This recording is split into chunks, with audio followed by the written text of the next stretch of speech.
Hello Virgo, Sun, Moon, Rising and Venus signs. Kamusta kayo? Sana po nasa mabuti kayong kalagayan.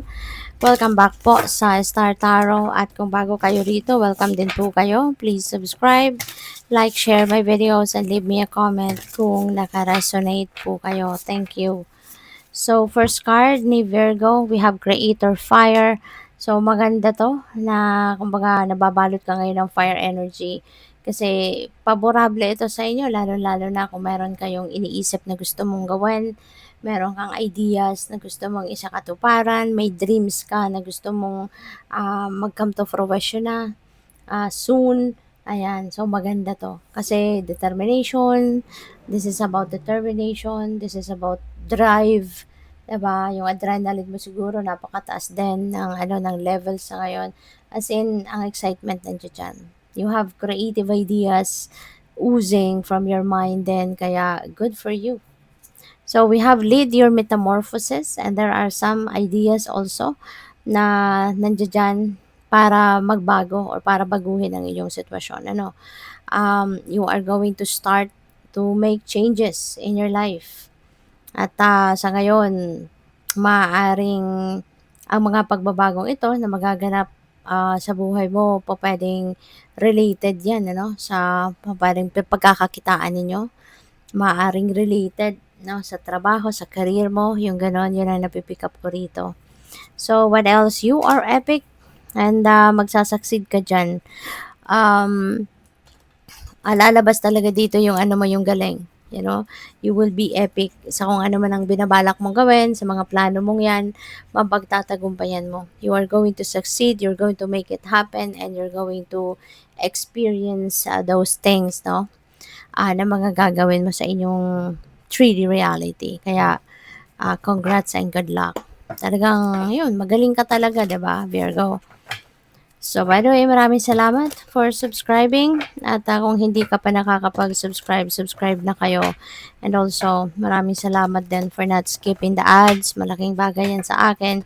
And also, please click the join button sa baba ng video kung gusto niyo na mag-join kayo sa membership. So, we have Healer of the Ages. Ayan. So, maybe you are a healer, Virgo. Maaaring ikaw ay isang healer and you're using your hands, no? When you do that healing, gift, kung ano man yan. Kasi napakalawak, no, ng word na healer. Napakalawak. Marami tayong iba't ibang pwedeng gawin to heal or help heal the world or help heal other people. So maybe you're a healer, you're embracing that healing powers, your healing gift. Sa ngayon, maaring yan ang isa sa mga mission ninyo sa ngayon din, Or pwede rin ang iba sa inyo, kayo din yung nangangailangan ng healing energy, Virgo. Baka meron kayong mga issues sa katawan, pwedeng may mga physical problems kayo, may mga physical illnesses, pwedeng ganon, or pwedeng emotional, na pinagdadaanan and you need healing.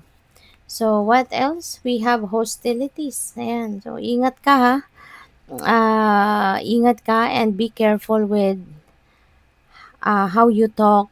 Be careful sa kung ano ang nasi-share mo din sa ibang tao. Kasi parang ang iba sa inyo lang, no? Hindi ito sa lahat. Mayroong iba sa inyo dito na napapagligiran kayo ng tao na mga intrigero, intrigera, 'di ba? Mga marites, mga ganon, na pretending to be very nice in front of you, pretending to be loyal sa'yo, sincere sa'yo, magandang mga pag-uugali, pero nako, hindi pala, pagtalikod pala nila, 'di ba? Isa ka ng dragon, isa ka ng, 'di ba? Sinisiraan ka, gagawa ka ng kwento, yung mga ganon. Kaya be careful with whom you deal with, be careful with whom you talk to, at kung ano yung mga bagay na sinishare mo, be careful, no? Na kung hindi naman kailangang ipaalam sa kanila, wag na. Just keep it close to your heart. Be mindful kung ano ang pwede mong ikwento at hindi. Kasi maaaring napapaligiran ka ng mga ganitong tao, ng mga may pagka-traidor. Okay? So, we have 4th chakra, Archangel Raphael. So, this is about healing. Diba? Si Archangel Raphael brings us healing energy in the mind, body, and spirit.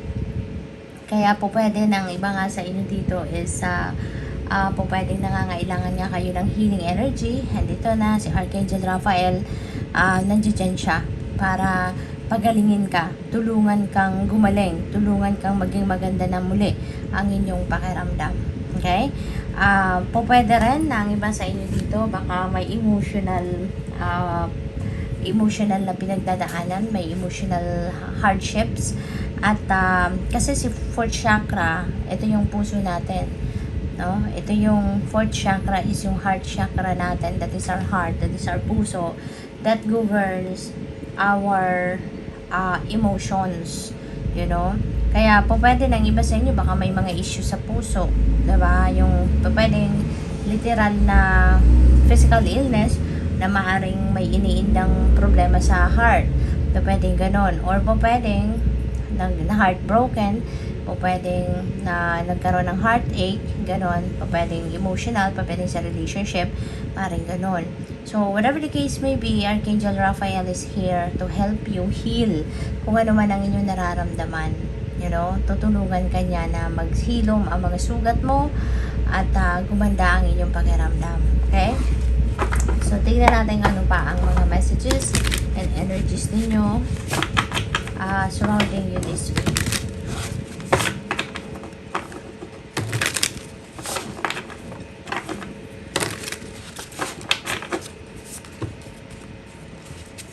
So, we have the Knight of Swords. Ayan. So, si Knight of Swords, this is a fast-moving energy. Okay, Virgo? So, this is a fast-moving energy. And, may mga pagbabago. Diba? Mabilis. Since meron tayong metamorphosis, so mabilis ang mga pangyayari. Ang mga pagbabago mag-unfold sa buhay ninyo. Yung parang, pwedeng yung mga pagbabagong ito, ikaw mismo, diba, ang gagawa, idea mo yan, pero gagawin mo in a fast pace. Parang ganon. Parang nagmamadali kang, gusto kong baguhin ngayon, gusto kong maiba na yung ang titignan ko, iba na yung ganap sa buhay ko, yung mga ganon. And pwede na you're going to do this sa mabilisang pamamaraan. Possible din na meron ka ditong sitwasyon wherein you need to look into, you know, yung parang kailangan mong tignan agad ito, asikasuhin. Hindi ka na pwedeng mamaya na, bukas na, sa makalawa, kailangan ngayon mismo gagawin mo na. So what else? We have the moon. If you are making decisions, wag muna ngayon. Okay? Kasi pwedeng yung basihan ng inyong pagdedesisyon na to is not clear yet. Pwedeng yung basihan ng pagdedesisyon mong ito ay hindi pa malinaw at hindi magiging mabuti ang kakahinatnan nito, kaya might as well hintay-hintay ka muna ng konting panahon pa. Let the situation develop, diba? Hanggang sa maramdaman mo na okay, this is it. Ito na yung time, tama na to, perfect na to. Okay? Kasi mararamdaman mo naman yun eh. Mararamdaman mo, magiging magaan ang pakiramdam mo kapag ang sitwasyon ay okay na para ikaw ay magdesisyon. So, Two of Cups. Maaaring meron ditong bond between two people. Pwedeng in love. So, pwedeng magkakaroon dito ng mayroong papasok sa inyo sa isang relationship. Pwedeng magkakaroon kayo ng romantic relationship kung single ka pa. Or pwedeng meron ditong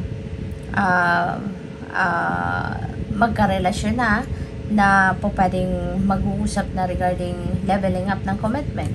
So, parang magle-level up na kayo ng relasyon ninyo. So, maaaring may mga ganong ganap din. So, good luck. Thank you for watching. Love and light. Namaste.